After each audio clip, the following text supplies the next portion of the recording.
সব জায়গায় রাজনীতির গন্ধ খুঁজছেন না, এটা আমাদের একটা নষ্ট চরিত্রের লক্ষণ। কিছু এরই রাজনীতি। হ্যাঁ, ওয়াজে বসে তো রাজনীতি আলাপ করা যাবে না, তা আপনি রাজনৈতিক নেতা ওয়াজের মঞ্চে আসেন কি জন্যে? বুঝলেন এই কথা? তো রাজনীতির নেতাও মঞ্চে ওয়াজের মঞ্চে আসতে পারবে না। যদি আসে তো ওয়াজও রাজনীতির আলাপ করা যাবে। কি বলেন আপনারা? মসজিদের মধ্যে রাজনীতির আলাপ করা যাবে না। কেন ভাই, রাজনীতি খারাপ জিনিস? আর না, হ্যারেজি গাই যে মানা করছে আপনি করেন কি ভাই? রাজনীতি খারাপ জিনিস? হ্যাঁ খারাপ জিনিস। তা আপনি করেন কেন? আপনি ছেড়ে দেন। আর যদি ভালো জিনিস, তো ভালো জিনিস মসজিদে আলাপ করলে কি সমস্যা? কথা বুঝেন নাই আপনারা? আসল কথা বিরুদ্ধে যেটা যায় ওইটাই রাজনীতির আলাপ। রাজনীতি বলতে কিচ্ছু নাই। আমি অনেক চেষ্টা করছি কোন কথা রাজনীতির বিরুদ্ধে যায়। কইলাম সুদের বিরুদ্ধে, এটা রাজনীতি কেমন হইল? কইলাম ঘুষের বিরুদ্ধে, কইলাম পর্দার পক্ষে, বেপর্দার বিপক্ষে, এটা রাজনীতির আলাপ কেমন হইল? আলহামদুলিল্লাহ,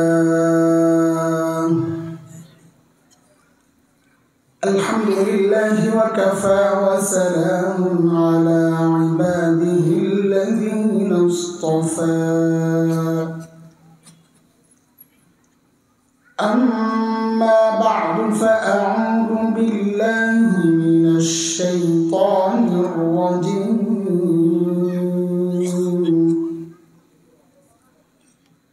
بسم الله الرحمن الرحيم.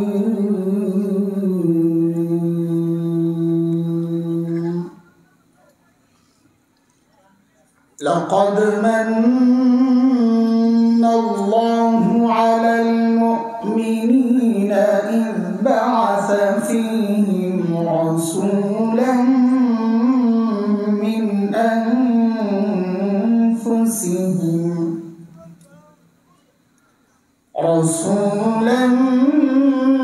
من أنفسهم يتلو عليهم آياته ويزكيهم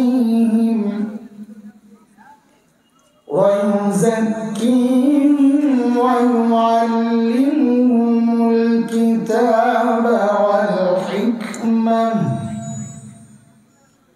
وإن كانوا من قبل لفي ضلال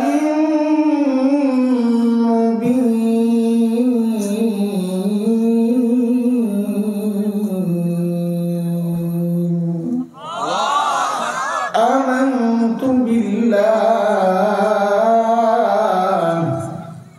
صدق الله العلي العظيم.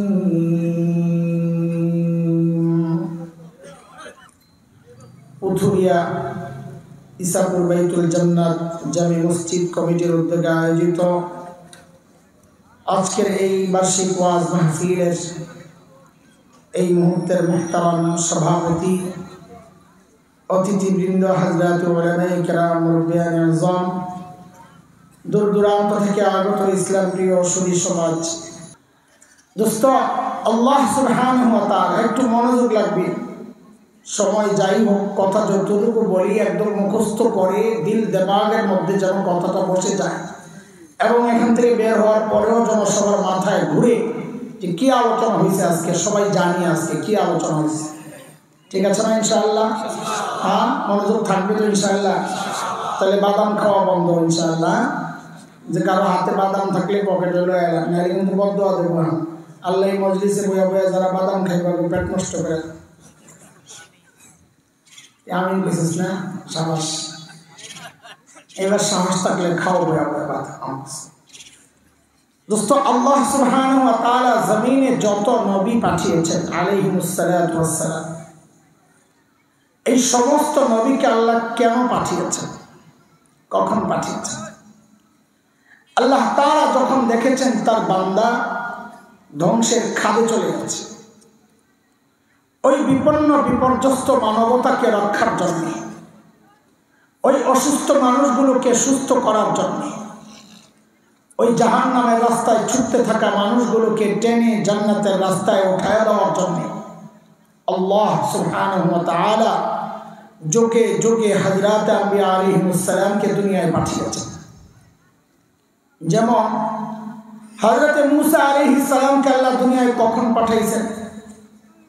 আল্লাহ তাআলা যখন দেখেছেন মূসা আলাইহিস সালামের বংশের লোক বনি ইসরাইলের উপর ফেরাউন এবং তার বংশের লোকদের এমন নির্মম নিষ্ঠুর নির্যাতন চলছিল যে বনি ইসরাইল ধ্বংস হয় প্রায়। নির্যাতনের কিছু ধরন কোরআনুল কারীমের মধ্যে আসছে। কোন ধরনের নির্যাতন চলত?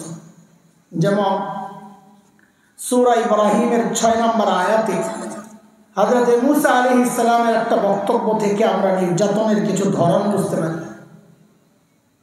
আল্লাহ বলেন কোরআনে, وَإِذْ قَالَ مُوسَى لِقَوْمِهِ اذْكُرُوا نِعْمَةَ اللَّهِ عَلَيْكُمْ إِذْ أَنْجَاكُمْ مِنْ آلِ فِرْعَوْنَ يَسُومُونَكُمْ سُوءَ الْعَذَابِ وَيُذَبِّحُونَ أَبْنَاءَكُمْ وَيَسْتَحْيُونَ نِسَاءَكُمْ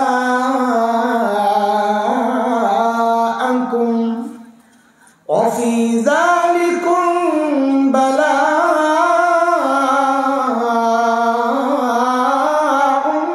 مِّن رَّبِّكُمْ عَظِيمٌ। এই আয়াতে রব্বে কারীম নির্যাতনের ধরন দেখেছেন। ফেরাউন কি করত? মেয়ে জন্ম নিলে ছেড়ে দিত, বাচ্চারা রাখত। ছেলে জন্ম নিলে ফেরাউন তার ক্ষমতা হারায় ফেলবে এই ভয়ে ছোট্ট ছোট্ট সদ্যজাত শিশুগুলোকে ধরে ধরে জবাই করে হত্যা করত। আমাকে একটু বলেন, আপনারা জবাব দেন, কথা বলেন, এই ছোট্ট বাচ্চা যার হাড্ডিগুলো এখনো গোশতের মতো নরম, এই ছোট্ট বাচ্চা ফেরাউনের মতো এমন শক্তিশালী বাচ্চাকে ক্ষমতা থেকে নামাতে পারত? এটা সম্ভব? তাই এই ছোট্ট বাচ্চাকে ফেরাউন এত ভয় পেত কেন? কারণটা কি? কারণ খুব সোজা, এটা আল্লাহর একটা সিস্টেম। কেউ যখন হক হয়, সে যত দুর্বল হোক না কেন, কেউ যখন বাতিল হয়, সে যত শক্তিশালী হোক না কেন, আল্লাহর দুনিয়া পরিচালনার সিস্টেম এটা। আল্লাহ ওই দুর্বল হকের ভয় ওই শক্তিশালী বাতিলের কলিজায় ঢুকায় দেন। এক জ্বলন্ত প্রমাণ হচ্ছে বাংলাদেশের আলেম ওলামা। আহারে শাইখুল ইসলাম আল্লামা আহমদ শফি নওয়ারাল্লাহু মারকাতা জীবনের শেষ সময়টা যখন পার করছিলেন, হুইল চেয়ারের মধ্যে সোজা হয়ে বসে থাকতে পারতেন না। আল্লামা হাফেজ জুনায়েদ বাবুনগরী নওয়ারাল্লাহু মারকাতা মানুষটা সোজা হয়ে দাঁড়ায় থাকতে পারতেন না, পা কাজ করত না। অথচ আমরা কি দেখলাম? এই দুর্বল মানুষগুলোর ভয়ে সারা দুনিয়া ছিল অস্থির। কেন? কারণ কি? বলে মানুষগুলো দুর্বল হলে কি হবে? যেহেতু হক ছিলেন, আল্লাহ এই দুর্বল হকের ভয় শক্তিশালী তাগুতের কলিজায় ঢুকায় দিয়েছেন। বুঝতেছেন কথাবার্তা? চলেন আমি এক লাইনে কথা বলতে থাকবো ইনশাআল্লাহ। আপনারা সাধারণ মানুষ যারা আছেন তারা আমাকে ওইভাবে চেনেন না, ওলামায়ে কেরাম জানেন। একটা লাইনে কথা বলি, তো এই জন্য এক লাইনে কথা বোঝার জন্য আপনাদেরকেও লাইনে থাকা লাগবে, মনোযোগ আর কি। মাঝে মধ্যে একটু বাইরে যাব লাইনের কথা বোঝানোর জন্য, কিন্তু আমি বলে যাবো যে এখন বাইরে যাচ্ছি, আবার চলে আসবো। এই যে এখন একটু বাইরে যেতেছি, আমাকে জবাব দেন, সর্বশ্রেষ্ঠ রাসূল কি? আরে ভাই এমন ভাবে বলতেছেন মনে যেন ঠকে গেছেন। এটা গর্ব না আমাদের? তো গর্বর কথা গর্বের মতো করে বলতে হয়। সর্বশ্রেষ্ঠ রাসূলকে যদি জিজ্ঞেস করা হয় তো এমন ভাবে বলবেন যেন গর্বটা প্রকাশ পায়। কিভাবে বলবেন? যদি জিজ্ঞেস করা হয় সর্বশ্রেষ্ঠ রাসূলকে, তো বলবেন আমাদের রাসূল মুহাম্মদুর রাসূলুল্লাহ সাল্লাল্লাহু আলাইহি ওয়াসাল্লাম। আমি যে জিততে গেছি দেখাই দিব না? আমাদের রাসূল বলেন সর্বশ্রেষ্ঠ রাসূলকে। কিন্তু এমপির পোলা, ঢাকায় এমপির পোলা, ও কথা বলার সময় যে পাটলে আবে আমার চিনসবে, আমি এমপির পোলা খালাম। এমপির পোলা যদি ভাব নিতে পারে আপনি সর্বশ্রেষ্ঠ রাসূলের উম্মত হয়ে কেন মিনমিন করে কথা বলেন? ঠিক করে বলেন, সর্বশ্রেষ্ঠ রাসূলকে। এখানে নাম্বার একটু কম পাইছেন, কিন্তু সামনে পুরা নাম্বার অ্যান্সার করা লাগবে। আরেকটা প্রশ্ন করছি, তখন এভারেজে পাস করায় আমি। বলেন তো, রোগী যদি ছোট হয়, ধরেন আমার মতো গলা ব্যথা করতেছে, এই ছোট্ট রোগী চিকিৎসার জন্য সে কোথায় যাবে? এলাকার ডাক্তার না দেশের সবচাইতে বড় ডাক্তার? এলাকার ডাক্তার না? মাশাআল্লাহ, পাস। কিন্তু রোগী যদি বড় হয়, তখন কি এলাকার ডাক্তারের কাছে যাবে না বড় ডাক্তার? কত বড় ডাক্তার? রোগী যত বড়, মানুষ ডাক্তারও তালাশ করবে। কথা ঠিক আছে না? খেয়াল করেন, আবার লাইনে চলে আসছি। যেহেতু আল্লাহ তাআলা নবীদেরকে দুনিয়ায় পাঠিয়েছেন দুনিয়ার অসুস্থ মানুষের চিকিৎসার জন্য, বুঝা গেল আল্লাহ সর্বশ্রেষ্ঠ রসুলকে ওই যুগেই পাঠাইছেন যেই যুগের মানুষগুলো ছিল মানব ইতিহাসের সবচাইতে জঘন্য আর খারাপ মানুষ। কেমনে বুঝলেন আপনি? ডাক্তার যেহেতু সবচাইতে বড়, বোঝা গেল রোগীও সবচেয়ে বড়। বুঝে আসছে না কথা? সেই রোগীদের যুগটাকে ইতিহাসে বলে আইয়ামে জাহিলিয়া। কি বলে? বর্বরতার যুগ। বর্বরতার মাত্রা কত দূর ছিল যে ওদেরকে ঠিক করতে আল্লাহ সর্বশ্রেষ্ঠ রসুল আনলেন। আপনি ইতিহাস পড়ে দেখবেন শরীরের পশম দাঁড়ায় যায়। মানুষ এতটা খারাপ ছিল, এটা কি সম্ভব? একটা পয়সার জন্য মানুষ খুন করে। আরে মূর্তি পূজা এখন হয় কি হয় না? তখন হতো। পার্থক্য কি? এখন মূর্তি পূজা করে যে মানুষ মসজিদে মূর্তি নেয়, আর তখন বাইতুল্লাহর ভেতরেই ছিল 360 মূর্তি। ঘরের মধ্যে আলাদা মূর্তি, মন্দিরে আলাদা, সফরে কোথাও গেলে বগলের নিচে কইরা আলাদা মূর্তি নিয়ে যাইতো। কেন? রাস্তায় পূজা করার জন্য যদি আবার খোদা না পাওয়া যায়, আরে বিপদ না? রাস্তায় সুন্দর একটা পাথর দেখছে, সাথে মূর্তি ফালাইয়া দিয়া ওই পাথরের পূজা করা শুরু করছে। জন্ম নিয়ন্ত্রণ এখন হয় কি হয় না? বলেন, হয় কি হয় না? তখন হতো। পার্থক্য কি? এখন জন্ম নিয়ন্ত্রণ হয়, পেটের মধ্যে বাচ্চা নষ্ট করা হয় অথবা আসতে দেওয়া হয় না। আর তখন জন্ম নিয়ন্ত্রণ হতো, বাচ্চা হওয়ার পর দেখতো ছেলে না মেয়ে।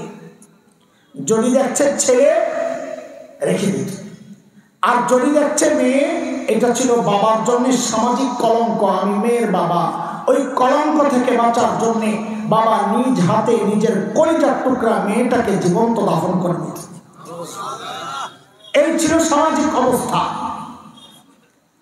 কিন্তু মানুষগুলো এতটা খারাপ কেন হয়েছিল? কারণটা কি?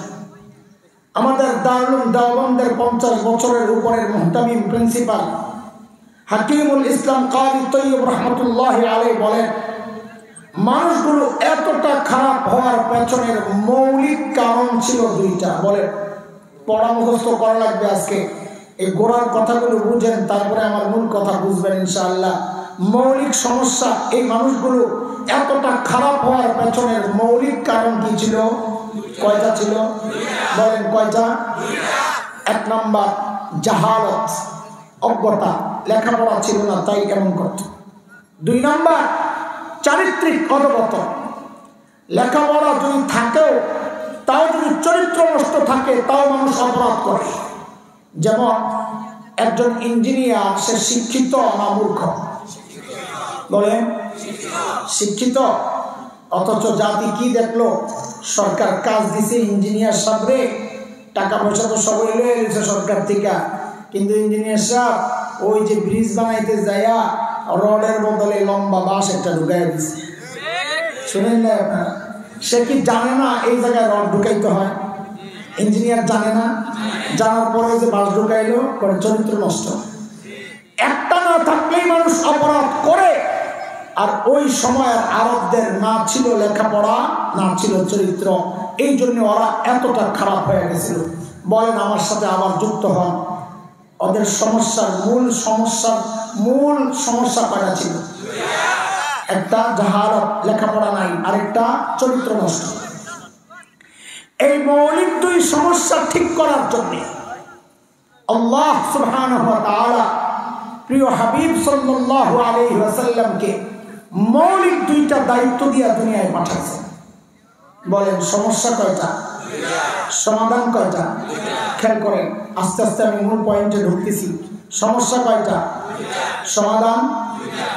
আল্লাহর হাবিব নবুয়ত পেয়ে ঘোষণা দিলেন, ইন্নামা বুইসতু মুআল্লিমা বুইসতু লিউতাম্মিমা মাকারিমাল আখলাক।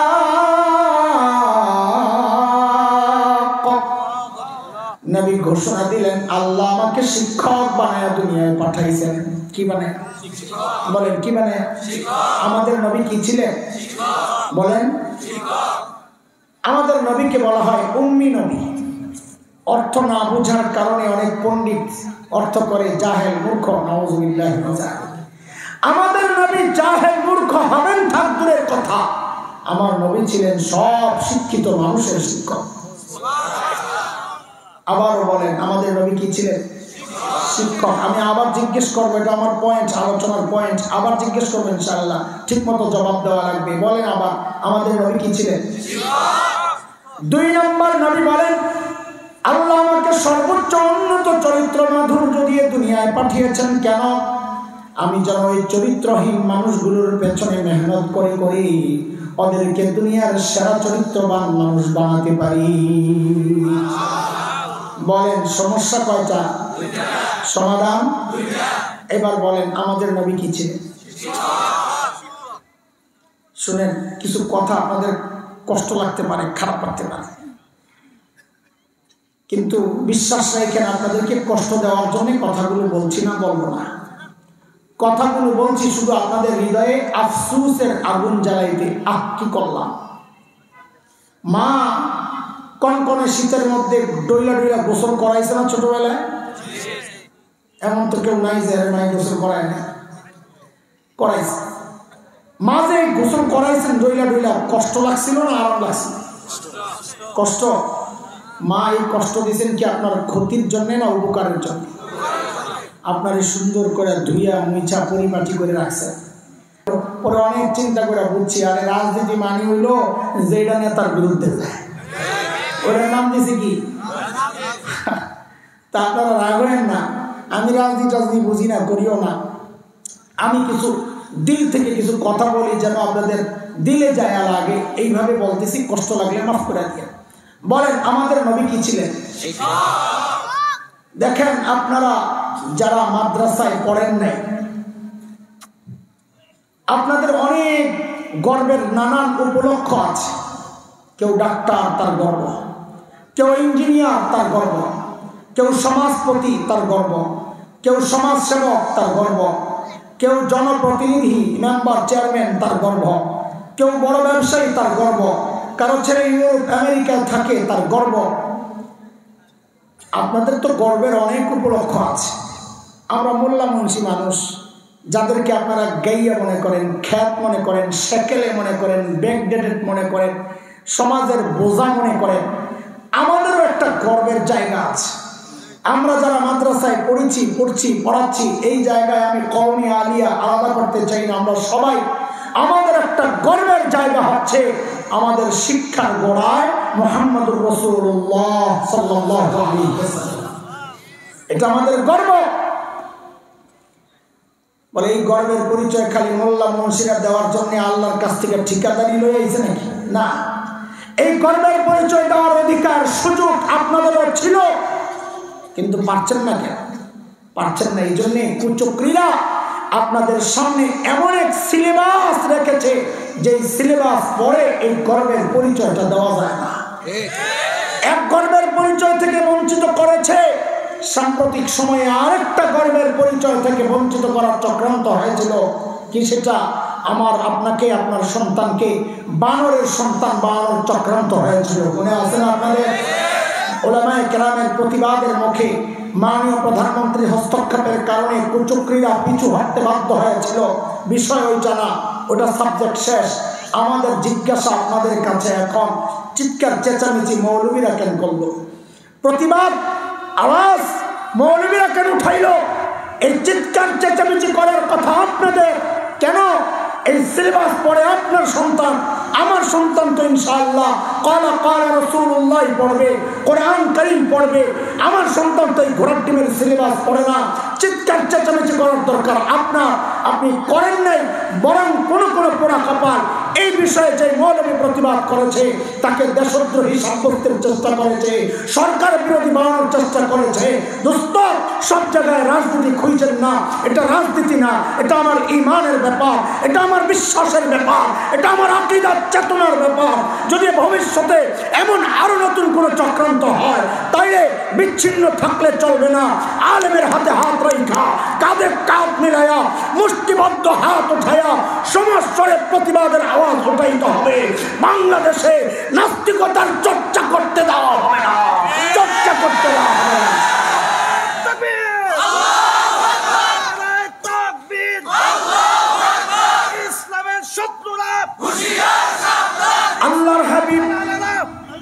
আল্লাহর হাবিব ওই দুই মিশনে যখন ওই বর্বরদের পেছনে মেহনত শুরু করলেন, আহারে নবীর মেহনতের বরকতে ওই বর্বরগুলো এখন আর বর্বর নাই। বলে নতুন পরিচয় কি? তো নবী বলেন খায়রুল কুরুনি কারনি। ওরা আর বর্বর নাই, ওই মানুষগুলো এখন ইসলামের ছায়া তলে এসে কোরআনের ছোঁয়া পেয়ে ওই বর্বর মানুষগুলো, দুনিয়ার ইতিহাসের সবচাইতে খারাপ মানুষগুলো, এগুলো এখন ইতিহাসের সর্বশ্রেষ্ঠ মানুষ হয়ে গেছে। শুনেন, যেহেতু সময় ছোট, আমাদের লম্বা সময় দেওয়ার মতো অবস্থায় আমি নাই। এটা আপনারা জানেন না, এটা আমরা জানি, আর আয়োজকরা জানে। পাবলিক মনে করো তাড়াতাড়ি গেল না, ওই তাড়াতাড়ির জন্যই জায়গা করেছে যে একটু সময় দেয় না, আর আমাদের দোষ কি কর। তাও শোনেন, আমি হক আদায়ের চেষ্টা করি, আমি ফাঁকিও দিই না, ইনশাআল্লাহ দিব না ইনশাআল্লাহ। কথা যেটা শুরু করছি এটা একটু গুছাইয়া দিই, যেন আপনাদের অল্প কথায়ও আপনারা কথাটা ক্যাপচার করতে পারেন, বুঝে আসে আপনাদের। পুরা বয়ানটারে আপনাদেরকে আমি একটা সুতায় গাইতে দিই, এক সুতার মধ্যে। এই পর্যন্ত যা আলোচনা করেছি, সামনে যা আলোচনা করবো ইনশাআল্লাহ, পুরা বয়ানটা 6 কথার বয়ান। বলেন কয় কথা? সবাই বলেন হ্যাঁ, বলেন আবার বলেন কয় কথা? মুখস্থ রাখা লাগবে। আমি জিজ্ঞেস করবো মাঝে মাঝে, ওই মাদ্রাসার ছাত্ররা আসছে, তোরা যদি না পারস পড়া দিয়ে আমি মুরগি বানাই দেব। বলেন কয় কথা? সাহাবায়ে কেরামকে নিয়ে 3 কথা, আর আমার মতো জাহেলদেরকে নিয়ে 3 কথা। এই 3 কথা 6 কথা মুখস্থ করেন, দেখবেন আমি যে বাউন্ডারি দিয়ে দিছি না 6 কথা, এর বাহিরে আমি যাব না। দেখবেন এর ভিতরে ইনশাআল্লাহ আমি ঘোরাঘুরি করতেছি। বলেন কয় কথা? সাহাবীদেরকে নিয়ে 3 কথা। বলেন এবার আমার সাথে কি 3 কথা? বলেন আমার সাথে। ওরা ছিল কি? বুঝলেন নাই? সবাই বলেন একসাথে, ওরা ছিল কি? ওরা মানে কারা? সাহাবীরা। বলেন আবার, ওরা ছিল কি? অবাক হওয়ার মতো একটা ভাব নিয়ে বলেন, হইল কি? আবার আবার আবার, ওরা ছিল কি? হইল কি? মাঝখানে ঢুকলো কি? আচ্ছা বুঝে বুঝে বলেন তো, বলতে মজা লাগবে। ওরা ছিল কি? ছিল মানব ইতিহাসের সবচাইতে খারাপ মানুষ। বলে এই কথা আপনি বারবার পত্রিকা বলেন, বলে হিসাব সোজা, সূত্র মিলাও। ডাক্তার যেহেতু সবচাইতে বড়, বুঝা গেল রুগীও সবচাইতে বড়। তো বলেন ওরা ছিল কি? সবচাইতে খারাপ মানুষ। হইল কি? সবচাইতে ভালো মানুষ। আরে আশ্চর্য কথা, সবচাইতে খারাপ মানুষগুলো সবচাইতে ভালো মানুষ হয়ে গেল কিসের ছোঁয়ায়? মাঝখানে কি ঢুকছে রে? বলে কোরআন আল কারীম। কি ঢুকছে মাঝখানে? কি ঢুকছে? বলেন না কি ঢুকছে? তো এবার আবার বলেন, ওরা ছিল কি? হইল কি? মাঝখানে ঢুকলো কি? মুখস্থ হয়েছে? এই পাশে রাখেন, এই পোটলাটারে একটা গিট্টু দিয়ে রেখে দেন। আমরা গিট্টু পরে আবার খুললে আবার আপনাদের সামনে বের করব। আপাতত রেখে দেন ইনশাআল্লাহ, যেমন বাইরে হয়ে হারায়া না যায়। চলেন এই পাশে আরেক পোটলা করি। আমার মতো জাহেলদেরকে নিয়ে 3 কথা। দেখেন সাহাবায়ে কেরাম যে জাহালতকে ছাড়লেন, মদ, নারী, জুয়া, মারামারি, কাটাকাটি, ডাকাতি, রাহাজানি সব ছেড়ে দিলেন। আমরা কি করলাম? আমরা এই সমাজের মানুষ এই সবগুলো অন্যায় অপরাধকে আঁকড়ে ধরলাম। এমন কোন অপরাধ নাই যা এই সমাজের মানুষ করে না। সাহাবায়ে কেরাম যে কোরআনকে ধরে সর্বশ্রেষ্ঠ হয়ে গেলেন, আমরা কি করলাম? সেই কোরআনকে ছেড়ে দিলাম। বলেন এবার এটা আমাদের গর্বের কাজ হয়েছে না আফসোসের? হ্যাঁ, তো এবার বলেন ধরলাম কি? বলেন বলেন বলেন বলেন বলেন, পড়ানো বুঝতে হবে না তাইলে বলেন ধরলাম কি? আফসোসের ভঙ্গি নিয়ে বলতে হবে ছাড়লাম কি। আবার আবার ধরলাম কি, ছাড়লাম কি। এরকম হাত ওঠান, হাত ওঠান, এরকম হাত ওঠান, কপাল একটা জোরে বাড়ি মারেন, আরে করলাম শুরু এই আহারে নিয়ে কলিজার ভিতর থেকে বের করতে। ভাষা ভাষা আহারে তো আপনি দুঃখই পান নাই, দুঃখ পাওয়া লাগবে, এটা কষ্ট দিকে বলতে হবে। কষ্টটা কত পাইছেন আপনার উচ্চারণ কথা বলবে, আরে করলাম কি। বলেন আবার বলেন ধরলাম কি, ছাড়লাম কি, আরে করলাম কি। হয়েছে? মুখস্থ হয়েছে? তাড়াতাড়ি একটু দেন, হারাই যাবে। দিছে? দুই পাশে দুই পোটলা বানছি না? চলেন আগের পোটলা খুইলা কিছু কথা বলি, শেষ হইলে ওটাকে গিট্টু দিয়া পকেটে দিয়া দেবো। এরপরে এই পোটলা খুইলা কিছু কথা বলবো, শেষ হইয়া পকেটে দিয়া আমি পালাম ইনশাআল্লাহ। কয় কথার বয়ান আছে? কয় কথার বয়ান? সাহাবাদেরকে নিয়ে কয় কথা ছিল, কি হইল কি, মাঝখানে চলে। একজন সাহাবীর উদাহরণ শোনাই আপনাদের, কি মানুষ কি হয়ে গেছে কোরআনের ছোঁয়ায়, ইসলামের ছায়াতলে এসে প্রিয় হাবিব সাল্লাল্লাহু আলাইহি ওয়াসাল্লামের উন্নত আদর্শ চরিত্র মাধুর্যের সোহবত পায়া কি মানুষগুলা কি হয়ে গেল। বলে কি হয়েছে? চলেন একজন সাহাবীর কথা শোনাই। হযরত সাঈদ ইবনে আমির আল জুমাহি রাদিয়াল্লাহু আনহু, আল্লাহর নবীর একজন সাহাবী, ইসলাম কবুল করছেন একটু দেরিতে, হিজরতের পর। হযরত খাব্বাবের শাহাদাতের দৃশ্য দেখা দিল পাল্টায় গেছে। দেরিতে মুসলমান হলে কি হবে? ঈমান ছিল বড় পাক্কা। কতটা পাক্কা যে হযরত ওমর যখন খলিফা রাদিয়াল্লাহু আনহু, ওমর নরম না গরম? কেমন গরম? অনেক। কতটা অনেক? একটা হাদিস শুনলেই তো বোঝা যায়। নবী আলাইহিস সালাম বলেছেন, ওমর যে রাস্তা দিয়ে চলে শয়তান ডরে আর ওই রাস্তায় থাকে না, আরেক রাস্তায় যায়। কত ডরান ডরাইছে ওমর রাসূলুল্লাহ। হ্যাঁ, আমরা যে রাস্তায় যাই ওই রাস্তায় শয়তান থাকে না কেন? ডরে না, দরকার নাই, এটা আমার চেয়ে বড় বদমাশ। শয়তান ডরে পালা যে এটা নেই, উল্টা আমার আরো বড় শয়তান বানায়। সাইয়েদনা ওমর যখন খলিফা, হযরত সাঈদ আয়েশা বলতেছেন, ওমর আল্লাহ দায়িত্ব দিয়েছেন ঠিকঠাক মতো আদায় করে, নাহলে কিন্তু খবর আছে। দেখছেন নিবেটার কলিজায় সাহস কত, এই সাহস কই পেয়েছে? মানুষ নিজে যত সৎ হয় তার সাহস তত উঁচা হয়। নিজের মধ্যে দুই নম্বরই থাকলে কথা বলে মিনমিন মিনমিন কইরা তেলের দাম বাড়া। কি বুঝছো? সান্দাজি খালি ঠিক করছে, সব ব্যাখ্যা দেওয়া যাইব না। হযরত ওমর ধরছেন, নিয়ে আমার নসিহত করো, সব কাম আমার কান্দে চাপাইয়া দিয়ে তোমরা কিছু কাম লো। তো জোর করে ধইরা সিরিয়ার শহর হিমস, সেই হিমসের গভর্নর বানাইয়া পাঠায় দিছে। শুনেন, আবার আমি একটু বাইরে যাইতেছি, আমি বলেছি লাইন থেকে বাইরে আমি জানাই যাব লাইনের কথা বোঝানোর জন্য। যেই অঞ্চলের মানুষ যত ধনী হয়, ওই অঞ্চলের জনপ্রতিনিধি যারা মেম্বার, চেয়ারম্যান, এমপি, গভর্নর, ওরাও এরকম ধনী হয়। আজকের দুনিয়ায় Bangkok, Singapore, Thailand, Dubai, Abu Dhabi, Karachi, Bombay, আমাদের চিটাগাং, এগুলো যেমন বাণিজ্যিক শহর, ওই সময়ে গোটা দুনিয়ার বাণিজ্যিক শহর ছিল সিরিয়া। এবার বুঝে শুনে বলেন তো, লাইনে আবার লাইনে চলে আসছে, সেই সিরিয়ার হিমসের গভর্নর বানাইয়া পাঠাইছে। সেই হিমসের গভর্নর ধনী হওয়ার কথা না গরিব হওয়ার কথা? কেমন ধনী? ছোট মোটো না বড়? সময়ের সেরা ধনী হওয়ার কথা, তাই না? দেখেন আল্লাহ নবীর সাহাবীরা ছিল কি, হইল কি, বুঝাইতেছি। গোড়া ঠিক হয়ে গেল, কি বুঝাইতেছি? ছিল কি, হইল কি। হিমস থেকে এক দল আসছে হযরত ওমরের কাছে সাক্ষাৎ করার জন্য। হযরত ওমর তাদের সাথে কথাবার্তা বললেন, বললেন তোমরা একটা কাজ করো, হিমসের গরিবদের একটা লিস্ট দাও, আমি আমার রাষ্ট্রীয় কোষাগার থেকে, বাইতুল মাল থেকে ওদের জন্য কিছু বরাদ্দ দিয়ে দিই। হিমসের লোকেরা সুযোগ পায়া লিস্ট একটা করছে লম্বা, নিয়ে হযরত ওমরের কাছে জমা দিয়েছেন। ফুকারা ও হিমসের গরিবদের লিস্ট। আল্লাহ, হযরত ওমর লিস্টটা হাতে নিয়ে অবাক হয়ে তাকায় আছেন, নজর ফিরাইতে পারেন না। কেন? কারণ তিনি দেখেন যে ওই লিস্টের শুরুর দিকেই ওই হিমসের গভর্নর সাঈদ ইবনে আমের আল জুমাহির নাম। কাদের কথা শোনাচ্ছি? ছিল কি 1 পয়সার জন্য যারা মানুষ খুন করত, ছিল এই কোরআনের ছোঁয়া। এখনের চরিত্র কি? এত বড় ধনী এলাকার গভর্নর, কিন্তু এলাকার মধ্যে সবচেয়ে বড় ধনীর নাম গভর্নর। সাইয়েদনা ওমর জানতে চাইলেন, আমি এরকম ফাটি এরকম কি ব্যাপার, তোমাদের গভর্নর বুঝি গরিব মানুষ? হিমসের লোকেরা জবাব দিলেন, বালা আমিরুনা আফকারুনা, আমাদের গভর্নর শুধু গরিব না, হিমসের মধ্যে সবচাইতে গরিব।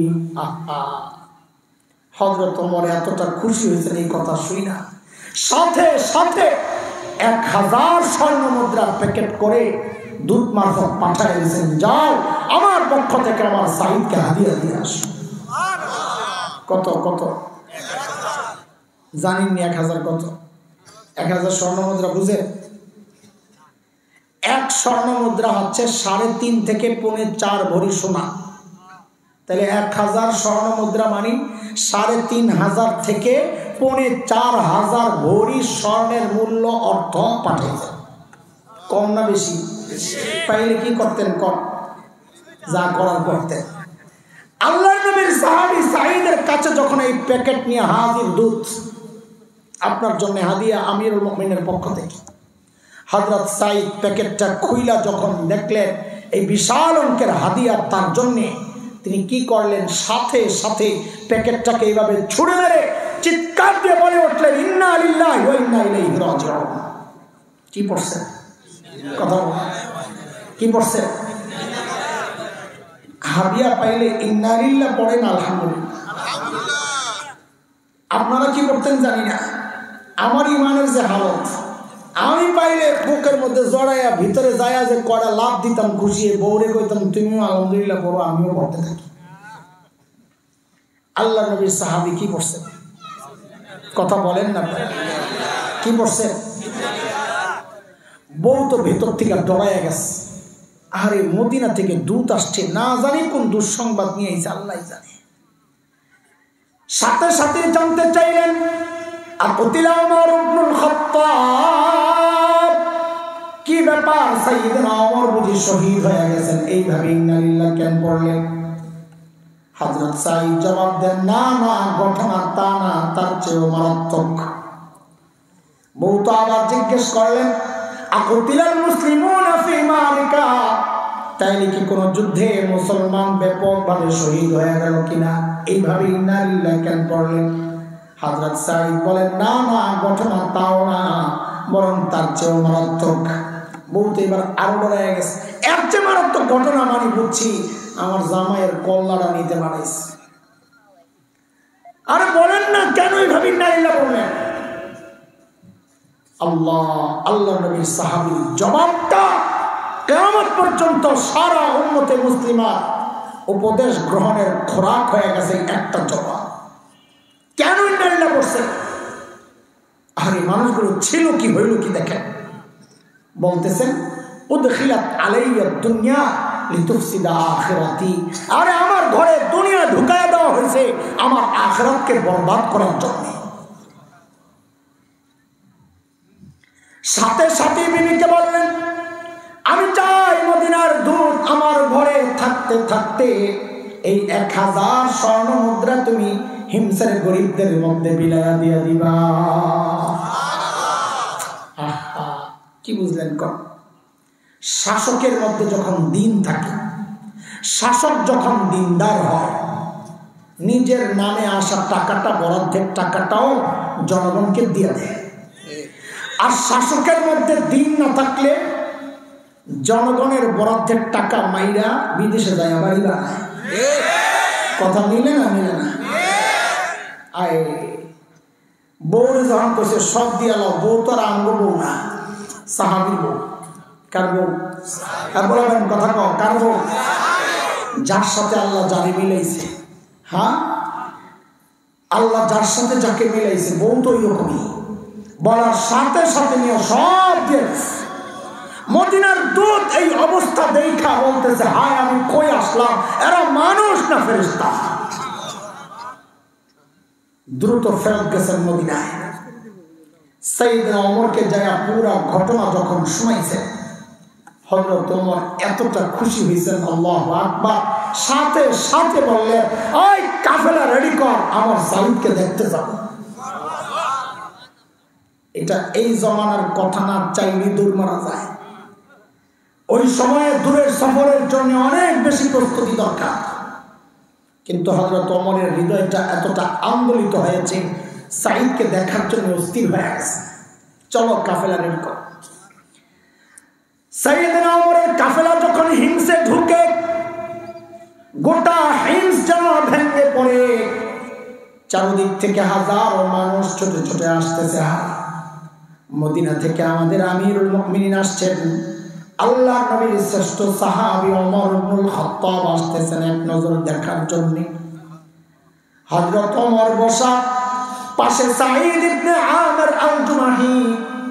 হযরত ওমর হাজারো মানুষ দেখে চিন্তা করলেন, সাঈদকে আমি তো ভালো জানি, কিন্তু জনগণ কি বলে, এই সুযোগে একটু পরীক্ষা করে নেওয়া যাক। ডাক দিয়ে জিজ্ঞেস করলেন, এই হিমসের মানুষ, তোমাদের গভর্নরের বিরুদ্ধে কারো কোনো অভিযোগ আছে? থাকলে দাঁড়ায় যাও। বলার সাথে সাথেই কোনা থেকে এক বুড়া দাঁড়ায় গেছে, আছে আছে আছে। বাপরে, সাহস কি! এই জমানায় হইলে পাবলিক কিছু কইতো, কারো অভিযোগ থাকলে দাঁড়াও, পাবলিক কইতো অভিযোগ আছে কিন্তু দাঁড়াবো না। এখন দাঁড়াইলে সকালে আমার শুয়ে পড়া লাগবে। কথা ঠিক আছে, পাবলিক জোরে কয় না, তাও ডরা। এত ডরান কেন? আপনাকে বেশি ডরাইতে ডরাইতেই তো ফাজিল খারাপ মানুষরা বেশি আস্কার। যে একজন দাঁড়াইছে, দেখা দেখি আরো তিনজন দাঁড়ায় গেছে। ওমর কয়, খাইছে, কারে দেখতে আইলাম? এত বুজুর্গ, বড় বুজুর্গ দেখতে এলাম, এর বিরুদ্ধে দেখি অভিযোগের শেষ নাই। কিরে ভাই, ঠিক আছে দাঁড়ায় গেছে যেহেতু একটু শুনি, বলেন বলেন কি সমস্যা বলেন। আল্লাহ, প্রথম জন দাঁড়ায় কই কি জানে, কি মারাত্মক অভিযোগ দেখেন। আমিরুল মুমিনিন, আমাদের গভর্নর না মাসে একদিন অফিসে আসে না। মাসে কয়দিন? আর আমরা তো সপ্তাহে ছুটি কাটাই দুদিন। আর কত বন্ধ, সুবহানাল্লাহ। ইসলামী শাসন ব্যবস্থায় গভর্নরের বিরুদ্ধে অভিযোগ মাসে কয়দিন আসে না? হযরত ওমর তো রাগ হয়ে গেছে। সাইদ জবাব, কেন তুমি মাসে একদিন অফিসে আসো না? আরে আসামির কাঠগড়ায় কিন্তু ধনী এলাকার সাহাবী, মনে আছে না? হ্যাঁ, কথাটা বলে নেন, তাই সামনের কথাটা মজা লাগবে। আসামির কাঠগড়ায় কে বলেন? ধনী এলাকার সাহাবী। বলেন কে? কি হওয়ার কথা ছিল? অনেক বড় ধনী হওয়ার কথা ছিল, তাই না? সাইদ জবাব দাও, কেন তুমি মাসে একদিন অফিসে আসো না? আল্লাহর নবীর সাহাবী দাঁড়ায়া বলছেন, আমিরুল মুমিনিন, আপনি তো জানেন আমি গরিব মানুষ। এই যে আমার গায়ে দুই টুকরা কাপড় দেখছেন, একটা লুঙ্গির মতো করে পরা, আরেকটা চাদরের মতো করে জড়ানো। আমিরুল মুমিনিন, আমার না এই দুই টুকরা কাপড় ছাড়া আর কোনো কাপড় নাই। আরে মাসে অফিসে একদিন কেন আসো না, ওইটা না বলবা? বলে এক মাস পড়তে পড়তে দুর্গন্ধ হয়ে যায়, নিজেরও কষ্ট হয়, যারা আসে ওদেরও কষ্ট হয়, তাই মাসে একবার উপরেরটা ধুয়ে দেই, শুকায়া গেলে নিচে পরি, নিচেরটা ধুয়ে দেই, শুকায়া গেলে উপরে জড়াই। আমিরুল মুমিনিন, এই কাজটা করতে করতে আমার একটু দেরি হয়, আমি আসি না এই কথা ঠিক না, দেরি হয়। উনি হয়তো সকাল সকাল এসে আমাকে না পেয়ে ভেবেছেন আমি আসি না, এটা ঠিক না, আসি, একটু দেরি হয়। হযরত ওমর তো বুঝা গেছেন অভিযোগের ধরন কি, যেহেতু দাঁড়ায় গেছে শোনা তো লাগে। বলেন আপনার কি অভিযোগ? 2 নম্বর বলেন। আয় আল্লাহ, 2 নম্বর জন দাঁড়ায় দিছে, আরো মারাত্মক অভিযোগ। কি? আমিরুল মুমিনিন, আমাদের গভর্নরে দিনে তো পাই, রাতে আর পাই না। কি ডিউটি লইছে বেড়ারে, রাতেও সময় দেওয়া লাগবে, চিন্তা করেন। হযরত ওমর তো রাগ হয়ে গেছে। সাইদ জবাব দাও, কেন তোমাকে জনগণ রাতে পায় না? আসামির কাঠগড়ায় আল্লাহর নবীর সাহাবী কাঁচো কাঁচো হয়ে জবাব দিচ্ছেন, আমিরুল মুমিনিন, কেন রাতে পায় না? অবস্থা কাদের কথা শোনাচ্ছি? যারা সফরে গেলে সাথে করে মূর্তি লইয়া যাইত, যেন পূজা মিস না হয়। মনে আছে তো কথা? সেই মানুষগুলোর পরিবর্তিত জীবনটা শুনে কেন তোমাকে রাতে পাওয়া যায় না? হযরত সাঈদ জবাব দিচ্ছেন, আমিরুল মুমিনিন কাসসামতু হায়াতি বাইনা রাব্বি ওয়া বাইনা ইবাদি। আমিরুল মুমিনিন জীবনটা দুইটা ভাগ করছি, একটা ভাগ আমি আমার রাতটা মালিককে সময় দেই, আরেকটা ভাগ মালিকের বান্দাদেরকে সময় দেই। কোথায় সাহাবীরা, কোথায় আমরা মালিককে টাইম দেওয়ার কোনো সময় পাই না। ব্যস্ত মানুষ না, কত কাজ আমাদের, কত কাজ। এরে জালিম, আমি আর তুমি ছাড়া দুনিয়ার সব কিন্তু মালিককে টাইম দেয়। ওই একটা গাছের দিকে তাকায় দেখো না, কি মনে হয় গাছটা বুঝি এমনি দাঁড়ায় আছে? না না না না, ওই গাছটাও দাঁড়ায় দাঁড়ায় মালিকের তাসবিহ পড়ে। যে কুকুরটাকে নিকৃষ্ট প্রাণী মনে করে তাড়া দেই, ওই কুকুরটাও রুকুর হালতে মালিকের তাসবিহ পড়ে। যে পোকামাকড় গুলোরে পায়ে তলে মেরে ফেলি, ওই পোকামাকড় গুলো সিজদার হালতে মালিকের তাসবিহ পড়ে। পড়ি না কেবল আমি আর তুমি, কারণ আমাদের হাতে সময় নেই, আমরা ব্যস্ত। অথচ এই হায়াতের একটা ভাগ ফেসবুক কিন্তু ঠিকই পায়, এই হায়াতের একটা ভাগ ইউটিউব কিন্তু ঠিকই পায়, এই হায়াতের একটা ভাগ খেলোয়াড় গায়ক গায়িকা কিন্তু ঠিকই পায়, নায়ক নায়িকা কিন্তু ঠিকই পায়, সমাজ পরিবার নেতা কিন্তু ঠিকই পায়। পায় না কেবল আমার মালিক। কথা ঠিক কিনা বলে? কসম আল্লাহর, এর যুবক শুন, কসম করে বলছি, সময়ের দিন পাওয়া যাবে, করার থাকবে না কিচ্ছু। আফসোস করে শুধু কানবো আর বলবো, ইয়া লাইতানি কদ্দামতু লিহায়াতি। আরে সময় মতো যদি একটু পুঁজি বানায় আসতাম, তো আজকে আর এই বিপদে পড়া লাগে না। বাবা মা, কলিজার টুকরা সন্তানেরা, ভাইরা, পুঁজি কিন্তু লাগবে, পুঁজি লাগবে, পুঁজি পুঁজি। মালিকের সামনে দাঁড়ানোর জন্য পুঁজি কিন্তু লাগবে, পুঁজি ছাড়া পার পাওয়া যাবে না। ছোট্ট করে পুঁজির একটা গল্প শোনায় দিই আপনাদের। আমার মাদ্রাসার এক শিক্ষক একদিন আমারে ডাক দিয়া তার অফিসের, আমার অফিসের মধ্যে ডাক দিয়ে আমারে বলতেছে, ভাই আপনার একটা ভিডিও দেখায় আসেন তার মোবাইলের মধ্যে। কিসের ভিডিও? কোন এক আরব দেশের এক টেলিভিশনের প্রোগ্রাম, সাক্ষাৎকার। একজন একটা ছোট্ট বাচ্চার সাক্ষাৎকার নিচ্ছে, প্রশ্ন করে উত্তর দেয়, প্রশ্ন করে উত্তর দেয়। বাচ্চাটার বয়স বড় জোর 13-14 হবে। বাচ্চাটা অন্ধ, চোখ ভেতরে ডামার গর্ত, আরবিতে বলে মাকফুফুল আইন। আহা, উপস্থাপক বাচ্চাটাকে জিজ্ঞেস করতেছে, আচ্ছা তোমার যে এই চোখের নিয়ামতটা নাই, তুমি কি আল্লাহর কাছে এই নিয়ামতটা ফেরত চাও? ও মালিক, আমার নিয়ামত, এই চোখের নিয়ামত আমাকে ফেরত দাও, ওটা চাও?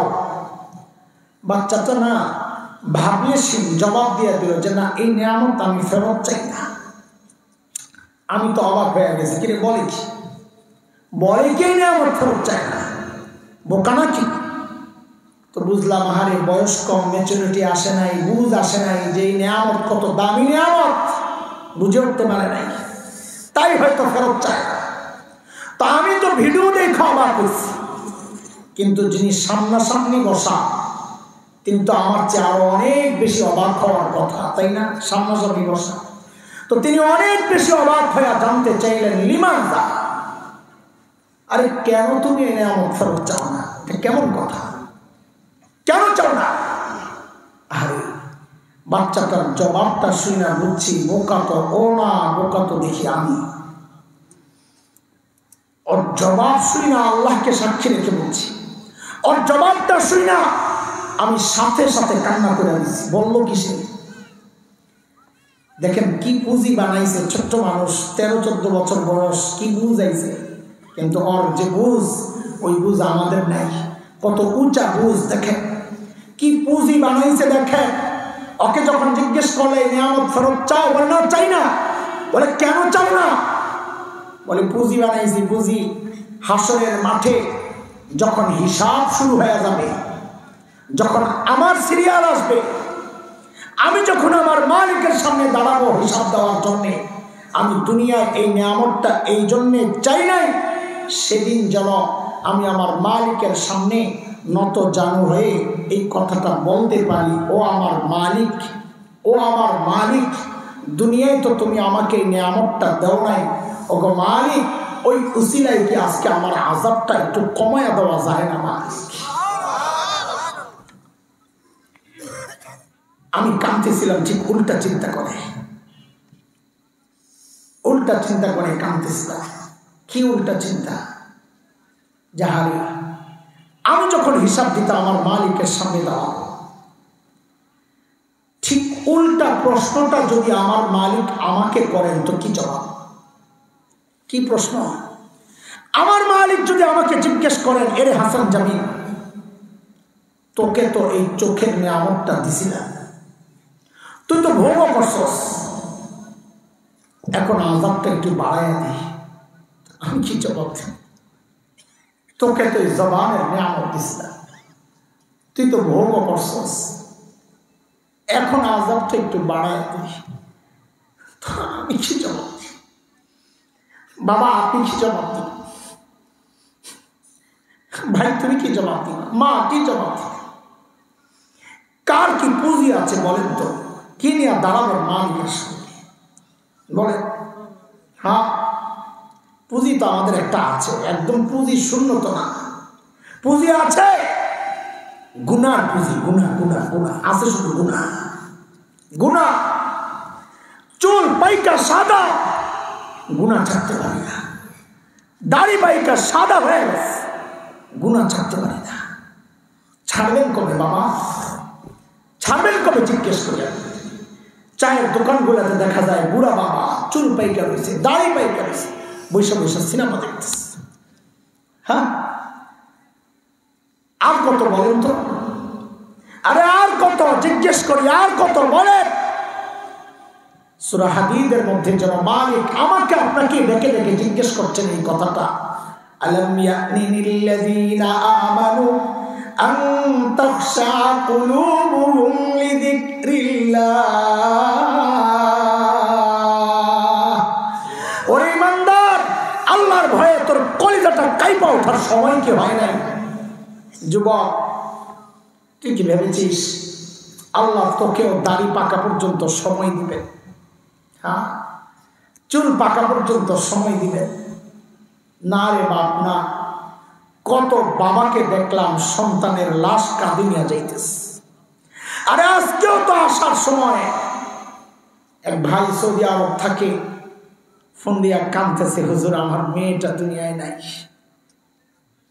কখনকার ডাক চলে আস, কখনকার ডাক চলে আস। আরে কে জানে এখানে আমরা যারা বসে আছি, কে জানে এমনও তো হইতে পারে ও বসে আছে এখানে, ও জানে না ওর কাফনের কাপড়টা চলে আসছে দোকানে। কে জানে কালকে খবর পাইতে পারে বয়ান করে গেল হাসান জামিল তো দুনিয়ায় নাই। কে জানে বলে কোন ভরসা এইভাবে চলতেছে গুনাহ, কোনো পরোয়া নেই। আরে একটু ভেবেছেন কোনদিন কার নাফরমানি করতেছেন? কার? ওই মালিকের যিনি আমাকে আপনাকে এতটা ভালোবাসেন। কত ভালোবাসে আমার মালিক, কত ভালোবাসে। দুনিয়ায় সবচেয়ে বেশি ভালোবাসা কার? আল্লাহ আল্লাহ রসুল বাদে বলেন মা। কার? মার। মা। আরে এই জন্যই তো মাসআলা এমন আসছে, কোন সন্তান যদি বাবা মার আগে মারা যায় তো বাবা সন্তানের লাশের পেছনে পেছনে যেতে পারে, বাবা সন্তানের কবরে নামতে পারে। কেন? বাবার কলিজায় মায়া নাই? বলে আছে।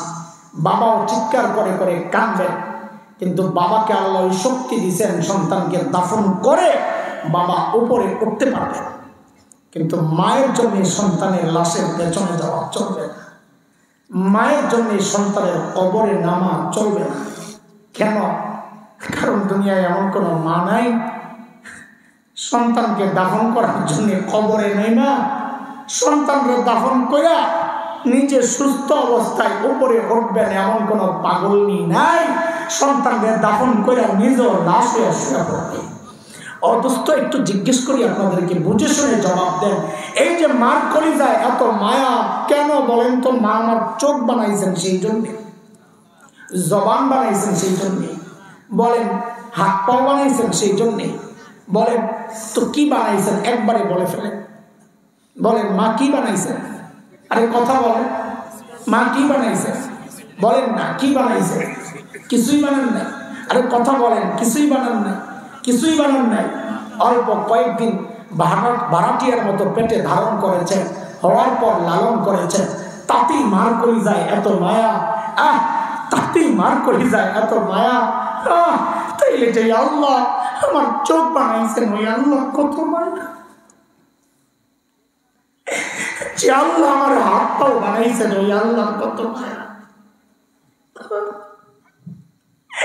যে আল্লাহ আমাকে এত এত নিয়ামত দিয়া বাঁচায় রাখছে, ওই আল্লাহ কত মায়া।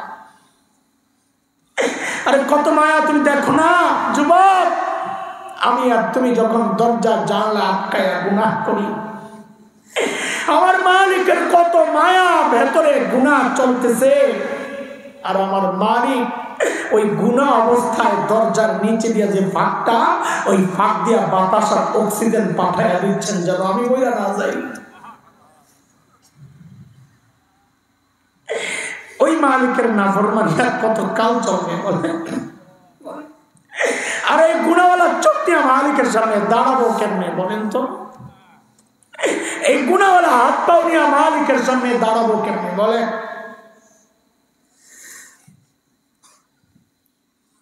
হয়েছে তো, থামেন নাই না, কম করা হয় নাই তো, নফসের ধোকায় শয়তানের ধোকায় গুনাহ কম করি নাই তো, এবার থামেন না।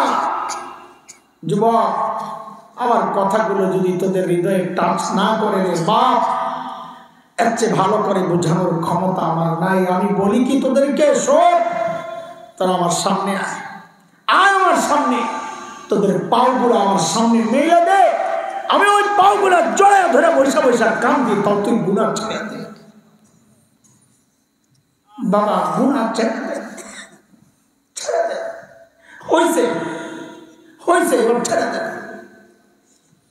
অতীতের গুনাহগুলা মনে করে আল্লাহর কাছে পেশ করে, কারণ নিরাশ হয়েন না, মালিক তো একজন আছেন আমার, যিনি আমাকে ভালোবাসেন। বলে আর কত ভালোবাসা, আর কয়টা বুঝাবো মালিকের ভালোবাসা। দুনিয়ায় ভুল করলে শাস্তি দেওয়ার জন্য মাও খোঁজে, কই গেল রে, কই গেল রে, বাবাও খোঁজে, দুনিয়ার সবাই অপরাধী খুঁজে শাস্তি দেওয়ার জন্য। আমার আপনার এমন একজন মালিক আছেন যিনি অপরাধী খুঁজেন মাফ করার জন্য। শেষ রাতে আয়েশা ডাকতে থাকেন, আলা মিন মুস্তাগফিরিন ফাগফিরুল্লাহ। আছো কি কেউ গুনাহ করছো? কেউ আছো না কে গুনাহ করছো? আসো আসো আসো আসো, আমি আল্লাহ আইছি, আমার কাছে মাফ চাও, আমি মাফ করে দিই। মুহতারাম হাজরিন, কথা অনেক দূর চলে গেছে। চলে বলতেছিলাম হযরত সাঈদ ইবনে আমির আল জুমাহির কথা, যাহারে মানুষগুলো ছিল কি হইল কি, মনে আসেনি গোড়ার কথা? চলেন, দেরি হয়ে গেছে, একটু বলেন আমাকে, এই যে মানুষগুলোর পরিবর্তনটা বুঝছেন কিছু? হয় ছিল দুনিয়ার সবচাইতে খারাপ মানুষ, হয়ে গেল সবচাইতে। বলেন এবার সবাই একসাথে, এই যে পরিবর্তনটা কিসের ছোঁয়ায়? সবাই বলেন একসাথে, কিসের ছোঁয়ায়? ঠিক আছে, এবার ওই আগের প্যাকেটটারে হিট্টু দিয়া পকেটে ঢোকায় এলাম। কি বুঝলাম? এই প্যাকেটের রিপোর্ট কি আসছে, ফলাফল? যে কোরআন একমাত্র মাধ্যম, যে মাধ্যম মানুষকে সর্বশ্রেষ্ঠ মানুষ বানায়। কথা কি ঠিক? এই কথা কি ঠিক? বিশ্বাস করেন সবাই? করেন সবাই? কে কে করেন? আল্লাহকে সাক্ষী বানায়। আল্লাহু আকবার, মাশাআল্লাহ। আমার হাত তো তালে তালে উঠাইছেন, এইবার দেখা যাবে আপনার দিলের কথা না মুখের কথা। সন্তানকে সর্বশ্রেষ্ঠ বানাতে চান? চান সবাই? আগের থেকে চাইতেন না নতুন চাওয়া শুরু হয়েছে? আগের থেকেই চাইতেন? মিথ্যা কথা, মিথ্যা কথা। অনেক আছে, সবাই না, সবাই না, অনেক আছে যে কথায় মিথ্যা বলেছে। কেন? আপনি যদি সন্তানকে সর্বশ্রেষ্ঠ মানুষ বানাতে চাইতেন একটু আগে না হাত উঠাইয়া বললেন সর্বশ্রেষ্ঠ বানায় কোরআন, তো সন্তানকে কোরআন না শিখায় শেখাচ্ছেন কি? বলেন বলেন, যদি সন্তানকে সর্বশ্রেষ্ঠ বানাতে চাইতেন তো সন্তানকে ওই ডাক্তার ইঞ্জিনিয়ারের নেশা, ওই নেশার পেছনে না ছুইটা সন্তানকে মাদ্রাসায় দিন শেখানোর জন্য পাঠিয়ে দেয়। এবার একটু দিল থেকে বলেন, আমাদেরকে খুশি করার কোনো দরকার নাই, আমরা কোরআনের এলেম পাইয়া এমনি খুশি আছি আলহামদুলিল্লাহ। দিল থেকে বলেন, কাজটা যা করছেন এটা আফসোসের কাজ করেছেন না গর্বের? বলেন, যা ছাড়ছেন, যা ধরছেন, আফসোস না গর্ব? হ্যাঁ, ওইটাই এতক্ষণ আপনাদেরকে মুখস্থ করাইছি। দ্বিতীয় পটলা, ধরলাম কি, ছাড়লাম কি, ধরছি কি, ব্যাঙ্গেল লাফ, ধরছি কি, ধরছি কি, ব্যাঙ্গেল লাফ, ধরছি কি, টিং টিং সাইকেল চালায়, ছাড়ছি কি, কোরআন, ধরছি কি, বান্দরের ভূত, কথা বলে না, ধরছি কি, বান্দরের ভূত, ছাড়ছি কি, নবী আদমের সন্তান। কি ছাড়লেন, ধরলেন কি? আল্লাহ চাইল আপনার নবীর সন্তান পরিচয় দিতে, আপনি ওই পরিচয় আপনার কাছে ভালো লাগে না, আপনি বানরের সন্তান হইতে চান। আহারে পোড়া কপাল, ধরলা কি, ছাড়লা কি? আল্লাহ চাইতেছে তোমার জান্নাতে পৌঁছাইতে, আর তুমি তোমার সন্তানকে ব্যাঙ্গেল লাফ শিখাইতে চাও। আহারে পোড়া কপাল, ধরলা কি, ছাড়লা কি? আল্লাহ চাইতেছে তোমাকে সেজদায় উঠাইয়া তোমাকে জমিনের সর্বশ্রেষ্ঠ মাখলুক বানাইতে। আহা পোড়া কপাল, তুমি আল্লাহর নাফরমানি শিখায়া সন্তানকে বানায়া দিলা জমিনের সর্বনিকৃষ্ট। আহা, ধরলাম কি, ছাড়লাম কি, আহারে করলাম কি? আফসোস দুনিয়ায় করেন আপনারা, বলেন না। বাইরে এসে ভাবলেন হুজুর মায়েরা ডাক্তার হয়েছে মাশাআল্লাহ, একটা পোলাও পাইছি ডাক্তার, এরকম মিল্লা কেমনে গেল, মানে হেরা মিল করে রয়েছে আর কি। আয়া ভাবলো হুজুরটা, কয়দিন পরে একটা হুজুর একটা তাবিজ লাগবে। কিসের তাবিজ? মায়েরা শান্তিতে নাই, বুঝলেন নাই? ভাবলেন না? আপনাদের ভিতরের অবস্থা আমাদের জানা, আমরা বললে আপনারা কষ্ট বেশি পাবেন। পত্রিকা ওয়ালারা লিখেছে, আমার কাছে কাটিং আছে পত্রিকা, কি লিখেছে? উচ্চ শিক্ষার হার যত বাড়ছে সন্তানের সাথে বাবা মার দূরত্বটা তত বাড়ছে। কথা কি মিথ্যা? বলেন, কথা কি মিথ্যা? মিথ্যা যে না, বৃদ্ধাশ্রমে গেলে দেখা যায়। বলে কি দেখা যায়? গত রোজার ঈদের বৃদ্ধাশ্রমের প্রোগ্রাম আসছে টেলিভিশনে, আমার কাছে একজনে কাটিং পাঠাইছে আমার হোয়াটসঅ্যাপে। কি দেখলাম? বুড়া বুড়ির সাক্ষাৎকার নিচ্ছে, ঈদ কেমন কাটছে। আহারে, বুড়া বুড়িগুলো কষ্টে দুঃখে চোখ দিয়ে ঝরঝর করে পানি পড়ছে। ওদের পরিচয় শুনি না তো আপনার মাথা নষ্ট হবে। এরা নর্মাল কোনো ফ্যামিলির বুড়া বুড়ি না, এরা সমাজের এলিট শ্রেণী, হাই সোসাইটি। কারো ছেলে মেয়ে আমেরিকায় ইউরোপ থাকে, উচ্চ পদস্থ কর্মকর্তা, ইউনিভার্সিটির প্রফেসর, সচিবালয়ে চাকরি করে, ডাক্তার, ইঞ্জিনিয়ার। ওদের কষ্টের কান্না দেখা আমারও কান্না আসছে, চোখ দিয়া পানি পড়তেছিল ভিডিও দেখা। কিন্তু একটা জিনিস চিন্তা করে গর্বে বুকটা ভরে গেছে। কি জানেন সেটা? ওই যে বুড়ি পরিচয় দিচ্ছে, তার কে কে আছে? বুড়া যে পরিচয় দিচ্ছিল না, ওই পরিচয় দেওয়ার সময় একজন বুড়িও বলেন নাই আমি হাফেজের মা, বলেন নাই। একজন বুড়াও বলেন নাই আমি আলেমের বাবা, বলতে পারে না। কেন? কোরআনী শিক্ষা তাকে ওই শিক্ষা দেয় না। কোরআনী শিক্ষা তাকে শিক্ষা দেয় তোর মায়ের পায়ের কাছে তোর জান্নাত, ওর জান্নাত ছাইরা চাইবে কোথায়? ঠকছেন না জিতছেন? বলেন। আমরা যারা মাদ্রাসায় পড়েছি আমরা ঠকছি না জিতছি? কেমনে বললেন এটা? শুনেন, নিজেকে ঢোল নিজেরাই পিটাই, কারণ আপনারা তো স্বীকার করেন না। দুনিয়ার রাজা বাদশাদের চেয়ারে হয়তো বসতে পারি নাই, বসতে চাইও না, কিন্তু এটা এক চরম সত্য কথা, আমি হলফ করে বলতে পারি। দুনিয়ার রাজা বাদশারা আমাদেরকে, আল্লাহ মানুষের হৃদয়ে আমাদের জন্য যে ভালোবাসা বরাদ্দ দিয়েছেন, যে সম্মান আমরা পাই কোরআনের কারণে, আমার নিজের কোনো কারণ নাই এনে, কোরআনের কারণে যে সম্মান আমরা পাই, কসম করে বলছি দুনিয়ার রাজা বাদশারা এর ধারে কাছেও না। ঠকছি না দিচ্ছি? আমার মা বাবা আমার কোরআন শিখায় ঠকছেন না দিচ্ছেন? কেন? কারণ এই আমি হাসান জামিল ছোট মানুষ, বড়দের কথা আলাদা। আমার তো এমন কোনো দিন যায় কিনা মনে পড়ে না যেদিন বলি না রব্বির হামহুমা কামা রব্বায়ানি সগীরা। শুধু কি তাই, আমার এক্সট্রা কিছু পাগলামি আছে। আমাদের গ্রামের বাড়ি কুমিল্লা, গ্রামে মাদ্রাসা আছে, মাদ্রাসার পেছনে আমার মা বাবার কবর। এই ব্যস্ততার মধ্যেও চলে যাই মা বাবার কাছে, কবরে জিয়ারত যায়া বাচ্চাদের মতো ওই 2 জনের মাথা মাঝখানে যায়া বসি। মনটা চায় মাথায় একটু তেল লাগাইয়া দিই, জীবিত থাকতে যেভাবে খেদমত করছি পারি না। আমার তো সেই ক্ষমতা নাই তার ওখানে খাবার পাঠাইয়া দেওয়া, আমার তো সেই ক্ষমতা নাই শীতের মধ্যে একটা ল্যাব পাঠাইয়া দেওয়া, আমার তো সেই ক্ষমতা নাই।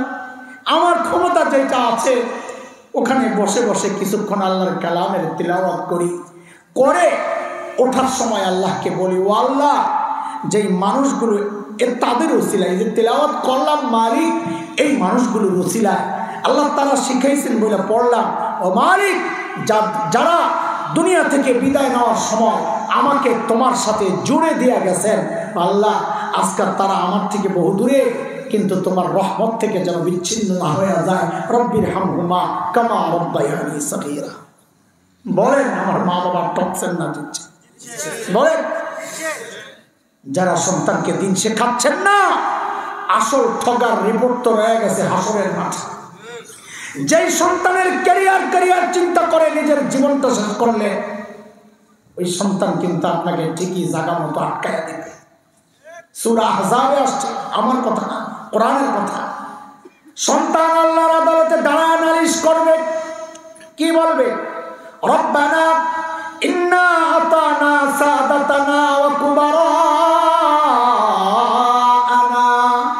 ফাআদাল্লুনা আস-সাবিলা রব্বানা আতিহিম দি'ফাইনি মিনাল আযাব ওয়ালআনহুম লা'নান কাবীরা।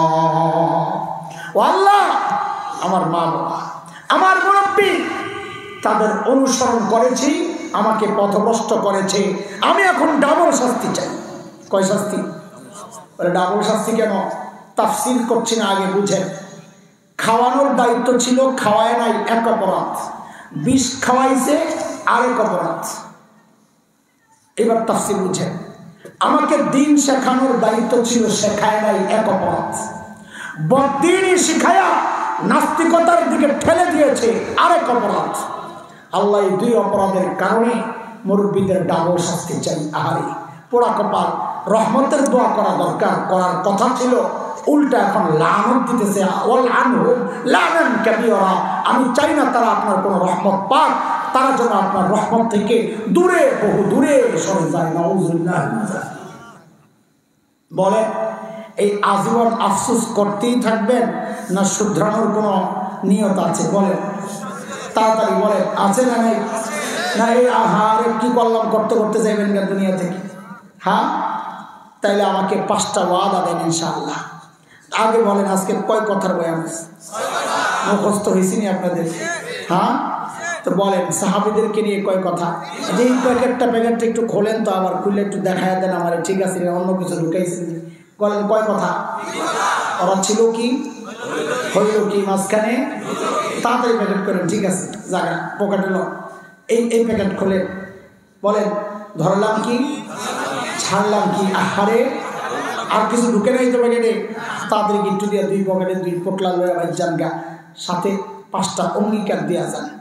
বলেন আমার সাথে সবাই, শুদ্ধ কোরআন শিখব ইনশাআল্লাহ। ইনশাআল্লাহ। দেখেন অনেক মুরব্বী আছেন, ছোটবেলায় পড়ছেন, মনে মনে ভাবেন যে আমি শুদ্ধ কোরআন পড়তে পারি। বাজার কি পারা যে পারেন, আমাদের মাদ্রাসার ছাত্রদের সামনে আপনারা পড়লে দেখবেন ওরা হাসতে হাসতে লুটুলুটি খায়। এই জন্য নিজের পড়াটাকে শুদ্ধ মনে না কইরা আলেমদের কাছে আসেন, মাদ্রাসা ওয়ালাদের কাছে যান, মসজিদের ইমাম সাহেবের কাছে আসেন, শোনান যে হুজুর দেখেন তো ছোটবেলায় পড়ছি, আমার তিলাওয়াত শুদ্ধ আছে কিনা। যদি না থাকে শরমের কিচ্ছু নাই, কায়দা থেকে শুরু কইরা তিলাওয়াত শুদ্ধ করা শুরু করেন। আল্লাহর কসম, হাদিস বলে যা, এই অবস্থায় যদি মৃত্যুবরণ হয়, আল্লাহর আদালতে আপনি শুদ্ধ তিলাওয়াতকারী হিসাবেই উঠে যাবেন। তো বলেন ওয়াদা 1 নাম্বার শুদ্ধ কোরআন শিখব, 2 নিয়মিত কোরআন পড়ব ইনশাআল্লাহ। হ্যাঁ ইনশাআল্লাহ, ওয়াদা ইনশাআল্লাহ। 3 খালি পড়ার আলাদা সওয়াব, কিন্তু অর্থ বুঝে তাফসীর দেখে উলামা একরামের কথাগুলো কোরআন থেকে তারা যা বলে এগুলো যা যা শুনবো তা মানব, কোরআন থেকে যা জানবো তা কি মানব। কয় ওয়াদা হইল? আবার বলেন শুদ্ধ কোরআন শিখব, নিয়মিত কোরআন পড়ব, কোরআন মানব। 4 কোরআন ওয়ালাদেরকে ভালোবাসব, আলেম ওলামাকে। যদি দেখেন আলেমদেরকে ভালোবাসলে নেতা একটু নারাজ হয়, তো নেতারে তালাক বলা যাবে না ইনশাআল্লাহ। হ্যাঁ কথা বলে না দেখি ইনশাআল্লাহ।